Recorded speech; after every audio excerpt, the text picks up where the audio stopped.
Today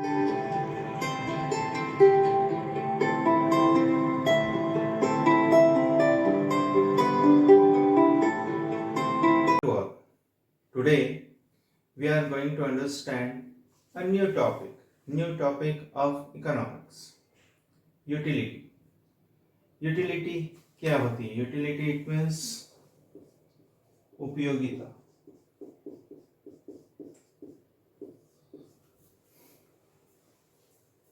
किसी भी product की यूटिलिटी, और इसको हम अगर वर्डिंग में समझना चाहें, so what's satisfying power of commodity, that is called utility.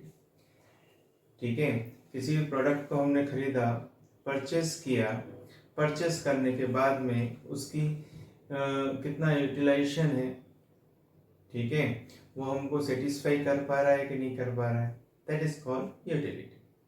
अब हम देखते हैं इसके अंदर कि किस किस तरह की यूटिलिटी होती है. अगर हम देखें तो two types of utility we know very well, cardinal, ordinal. दो तरह की हमको मिलेगी, cardinal, ordinal. Cardinal it means counting, कि जिसको हम काउंट कर सकें उसको कार्डिनल यूटिलिटी कहेंगे, और जिस यूटिलिटी को हम काउंट न कर सकें उसे ऑर्डिनल कहेंगे. फॉर एग्जाम्पल, अगर मान लिया हमने आइसक्रीम खाना है हमें.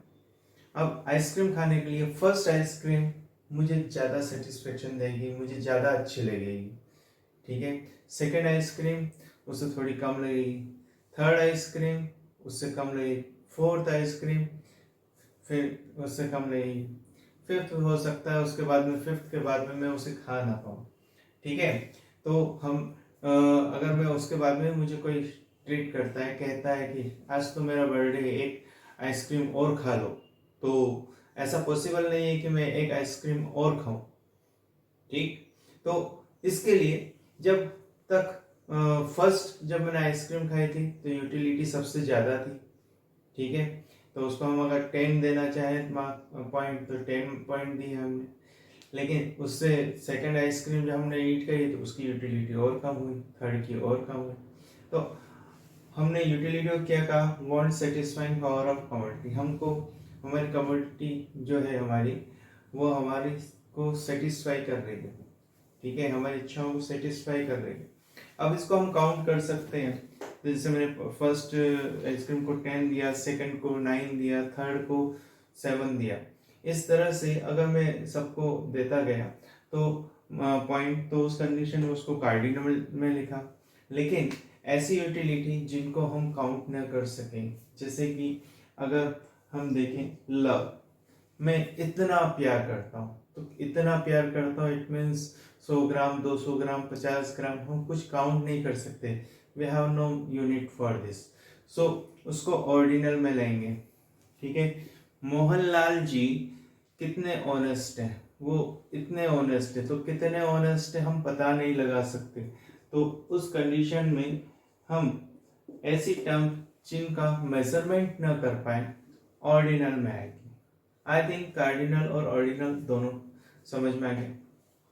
अब कुछ मेन टर्म्स पे हम बात करते हैं. यहाँ पे मैंने TU लिखा है, टोटल यूटिलिटी. अगर हम इसको सिंपल वे में देखना चाहें तो ये एडिशन ऑफ मार्जिनल यूटिलिटी होता है. अगर हम देखें सारी चीज़ों को समझते हैं, TU को क्या है, टोटल यूटिलिटी, और TU इक्विवेलेंट मैंने लिखा है submission marginal utility. It means जितनी भी मार्जिनल यूटिलिटी होगी उसका एडिशन हम कर दें तो उसे हम कहेंगे क्या, टोटल यूटिलिटी. मार्जिनल का मतलब होता है वन मोर एडिशनल यूनिट, एक एक्स्ट्रा यूनिट हम लेना.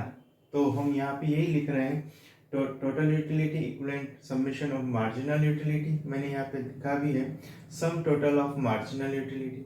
अब इसी को फार्मूले वाइज हम देखना चाहें तो फार्मूले वाइज कैसे देखेंगे, तो मार्जिनल यूटिलिटी को यदि कैलकुलेट करना हो हमें, तो मार्जिनल का मतलब तो पता पड़ गया, वन मोर एडिशनल यूनिट. अब उसे कैलकुलेट करना हो तो total unit n minus total unit n minus 1.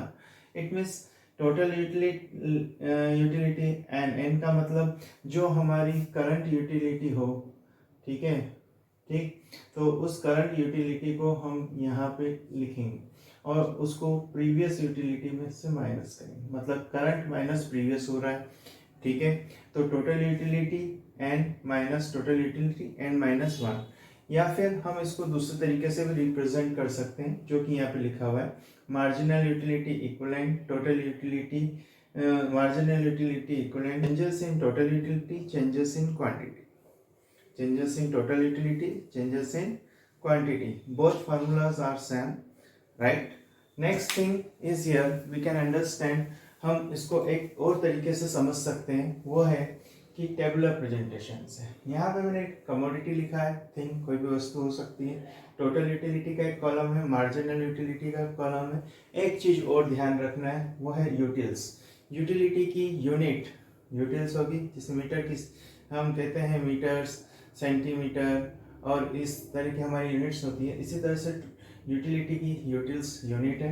अब कमोडिटी में हम देखें तो हमारे पास कमोडिटी है first, second, third, fourth, fifth, six, ठीक है। अगर मान लिया मैं फर्स्ट यूनिट को कंज्यूम करता हूँ, ठीक है, तो उसकी मैंने यूटिलिटी करी है 20।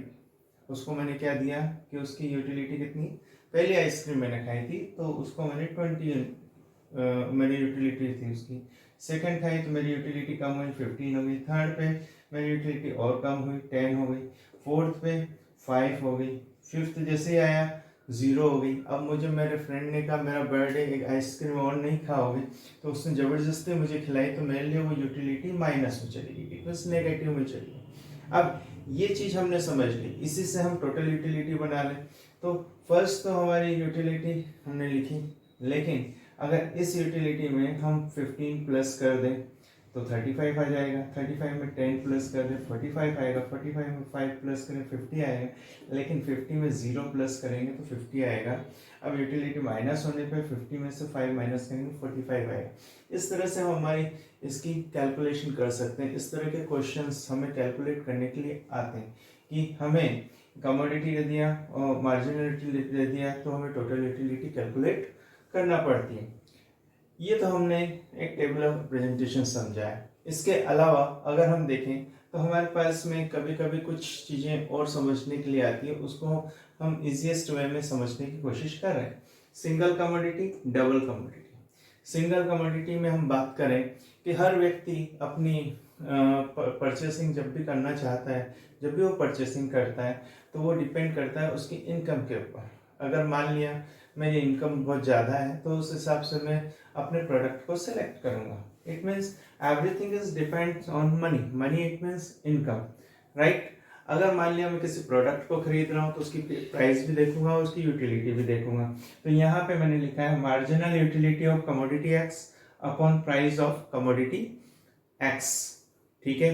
ये सिंगल कमोडिटी, जब मुझे मान लिया एक ही कमोडिटी परचेस करना हो, एक ही वस्तु खरीदना हो, तो उसके लिए मैं यूज करूंगा। तो वो वस्तु डिपेंड करेगी किस चीज के ऊपर कि मेरी उस प्रोडक्ट की यूटिलिटी मेरे लिए कितनी है, तो उसे हम कहेंगे मार्जिनल यूटिलिटी ऑफ मनी। अब मान लिया कि मैं उस पर्टिकुलर प्रोडक्ट, पहले मैंने एप्पल खरीदा था, अब ऑरेंजेस खरीदना है, 2 कमोडिटीज की हम बात कर रहे हैं, तो उसको हम किस तरह से करेंगे। तो यहाँ पे marginal utility of money equivalent to marginal utility of commodity x upon price of commodity x. इस सिंगल कमोडिटी में हमने लिखा था वही चीज हमने यहाँ पे लिखी है। अब मैं ऑरेंजेस को परचेस करना चाह रहा हूँ, तो ऑरेंजेस को परचेस करते समय मैं क्या करूंगा, उसको मैं नाम दूंगा y। तो marginal utility of money is equivalent to marginal utility of y upon price of commodity y। अगर हम देखें तो marginal utility of y, price of commodity y is equivalent to marginal utility of money. Marginal utility of x upon price of commodity is equivalent to marginal utility of money. दोनों ही equivalent है। तो इस condition में हम लिख सकते हैं कि marginal utility of money is equivalent to marginal utility of x upon price of commodity x of a marginal utility of y, price of commodity y। इतना ही हमें समझना था। आई थिंक समझ में आया होगा। Thank you very much.